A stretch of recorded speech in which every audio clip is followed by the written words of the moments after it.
Welcome to Channel Today in History. In today's video we will talk about the day, July 30th, 1986, death of Câmara Cascudo. It is a consensus in Brazil that the country has a vast culture, with innumerable manifestations spread throughout the national territory. From north to south, the Brazilian population expresses a set of cultural elements created by the interaction of at least three important groups that participated in the construction of the country: Africans, Europeans, and indigenous peoples. Several immigrants would also come here, contributing even more to the movement of cultures and the emergence, through miscegenation, of many other cultural manifestations. In music, theater, literature, plastic arts and crafts, architecture, religion, customs, cuisine, clothing, in thought the Brazilian has created, transformed, altered and mixed elements, creating local cultural characteristics, regional and even national, building the picture of what it is to be Brazilian, but in different ways and worldviews. One of the most significant cultural manifestations of popular nature in Brazil is its folklore,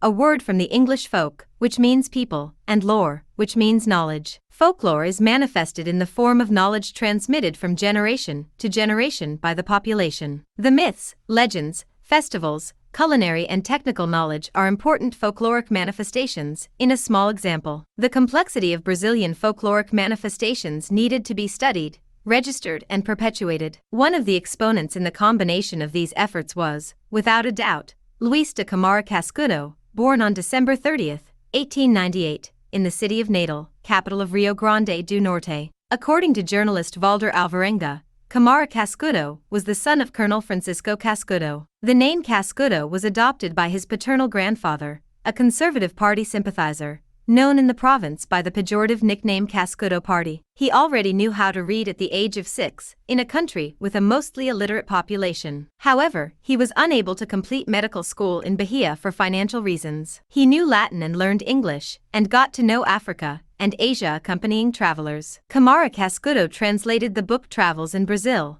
by British Henry Coster, which certainly influenced his vein of study of Brazilian cultural manifestations. In 1928 he graduated in law in Recife. He published his first book, Alma Patricia, 1921, a critical and bibliographic study on 18 writers from Rio Grande do Norte, at the age of 23. Among the works he wrote from then onwards, the following stand out: Vaqueiros e Cantadores, 1939, Traditional Tales of Brazil, 1946, Milagro, Research on White Magic in Brazil, 1951, Five Books of the People, 1953, The Dictionary of Brazilian Folklore, 1954, Popular Traditions of Northeastern Livestock, 1956, African Cuisine in Brazil, 1964, and O Tempo e Eu, 1971, all of which are indispensable for scholars to consult. He has received numerous national and foreign awards, including the Machado de Assis Prize, from the Brazilian Academy of Letters,